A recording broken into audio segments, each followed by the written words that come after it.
Ang programang ito ay hatid sa inyo ng Air 21.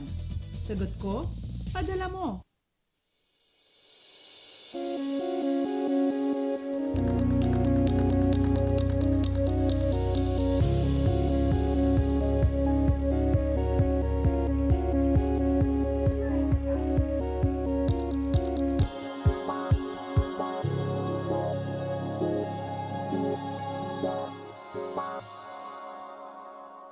Magandang umaga, Pilipinas! Kamusta po kayong lahat? Nakatulog po ba kayo ng maayos? Aba, weekend is here. Ano bang balak mong gawin? Kung balak mo nang simula ng iyong 2017 goals, aba, huwag kalilimutang i-monitor ang ating panahon dahil malaking factor din ang weather sa ating daily activities. Pero don't worry dahil nagbago man ang taon, isa lang ang hindi magbabago at yan ang pagsama namin sa iyo sa pagsisimula ng iyong araw. Kaya naman rise and shine live mula sa Pag-asa Weather and Flood Forecasting Center. Ito ang Panahon TV na mula Lunes hanggang Linggo maghahatid sa inyo ng kumpleto at malamang impormasyon tungkol sa lagay ng ating panahon. Kasama nyo ngayong Saturday morning, January 7, 2017. Ako po ang inyong weather lover, Amor La Rosa.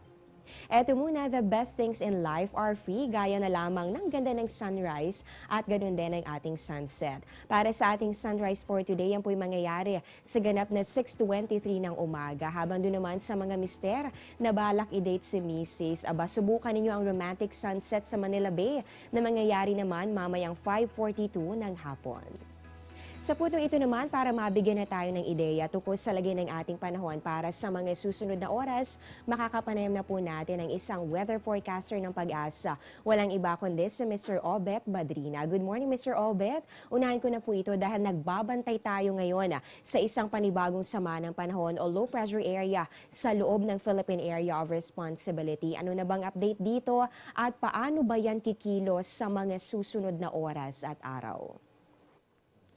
Magandang umaga, Amor, din sa lahat ng ating mga tagapanood. Tama ka, patuloy nating binabantayan itong isang low pressure area. Huli natin itong namata na sa 425 kilometro silangan, timog silangan ng Hinatuan sa Surigao del Sur. Base sa ating latest na data, itong binabantayan ng low pressure area ay may posibilidad nga na maging isang ganap na bagyo sa susunod na 24 na oras. Kaya patuloy pa rin natin itong babantayan. Samantala naman, ang pagkilos nito kung sakali nakikita natin itong bahagi ng Northern Mindanao maaaring maapektuhan sapagkat ang pagkilos nitong low pressure area ay pahilagang kanluran. So patuloy natin babantayan itong sama ng panahon na ito.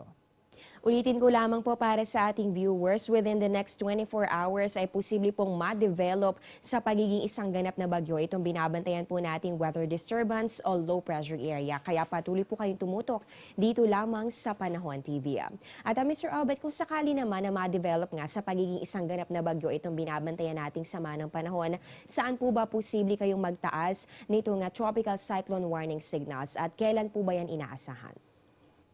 Kung ngayong araw ay maging ganap na bagyo na itong binabantayan natin na low pressure area, ay posibleng magtaas na rin tayo ng tropical cyclone warning signal. At base nga sa ating projection, itong bahagi nga ng Northern Mindanao, kasama na rin yung Caraga, southern part ng Visayas at Palawan, kasama rin itong Zamboanga del Norte. So posibleng yung mga nabanggit ko na lugar kung saan posibleng dumaanin yung bagyo, doon posible tayong magtaas ng tropical cyclone warning signal. So lahat yun ay magdidepende sa kung paano yung magiging development nito ang low pressure area na ito. So kaya patuloy natin itong babantayan.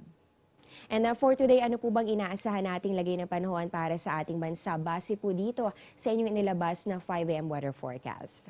Amor, nakikita natin na itong low pressure area na to ay patuloy na magdadala ng katamtaman hanggang sa kung minsan ay mga malalakas na mga pag-ulan at na may mga pagkid at pagkulog na maaring magdulot ng mga biglang pagbaha at pagguho ng lupa, partikular na nga sa mga lugar ng Caraga, Davao at Soxargen. Samantala, sa iba pang bahagi ng Mindanao, kasama rin ang Kabisayan at Palawan, asahan ng ating mga kababayan ang maulap na kalangitan na may mahina hanggang sa katamtamang mga pag-ulan na may mga pagkidlat pagkulog. Samantala naman makikita natin itong northeast monsoon pa rin na nakakaapekto sa bahagi naman ng Hilaga at gitnang Luzon.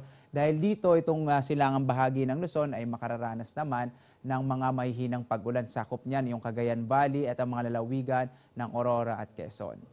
Dito sa Kamaynilaan at sa iba pang bahagi ng Luzon, makararanas naman tayo ng maliwalas na panahon na may mga pulupulong mahihinang pag-ulan. So yan yung generally na mararanasan ng ating mga kababayan para sa araw na ito. Ayan po, nalaman na po natin yung weather condition na inaasahan po natin para sa araw na ito at nabanggit naman sa atin na Mr. Obet na posible pa rin itong mga pag-ulan at pagkidlat, pagkulog, lalong-lalo na sa bahagi po ng Mindanao kung saan malapit nga itong binabantayan nating low pressure area. Kaya doble ingat para sa mga residente ng nabanggit na lugar. At panghuling katanungan na lamang, Mr. Obet, dahil nga bukod dito sa low pressure area na binabantayan natin sa ngayon, ay naging dominante din itong pag-iral, itong northeast monsoon o yung hanging amihan. So saan ba ninyo naitala itong pinakamalamig na panahon o yung pinakamababang temperatura para sa week na ito?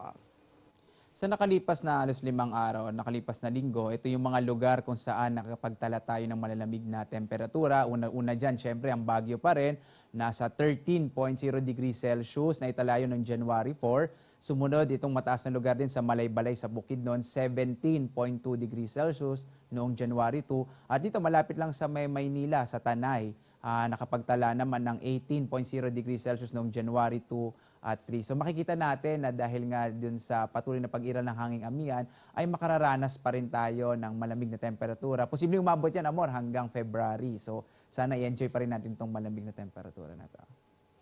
Ayan, tama. Dahil nga nasa peak pa rin tayo nitong hanging amihan, patuloy nating babantayan itong patuloy rin na pagbaba ng ating temperatura. At yun nga, nabanggit sa atin ni Mr. Obet na enjoy natin itong malamig na panahon. Maraming salamat, Mr. Obet Badrina, sa binahaging impormasyon tungkol sa lagay ng ating panahon at syempre sa mga dagdag kaalaman para sa ating viewers ngayong umaga. Nakapanayan po natin ang isang weather forecaster ng Pag-asa. Umpisa pa lang yan dahil magbabalik pa ang Panahon TV pagkatapos ng ilang mga paalala.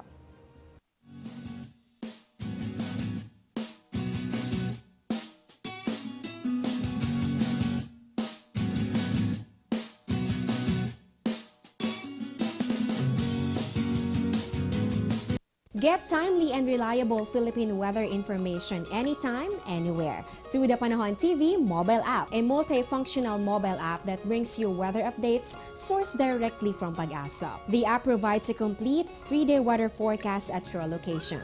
It also allows you to ask or share the weather to the community. It has auto alerts for thunderstorm advisory, rainfall warning, and storm signals over your area. Download for free today, available at Google Play Store and iOS.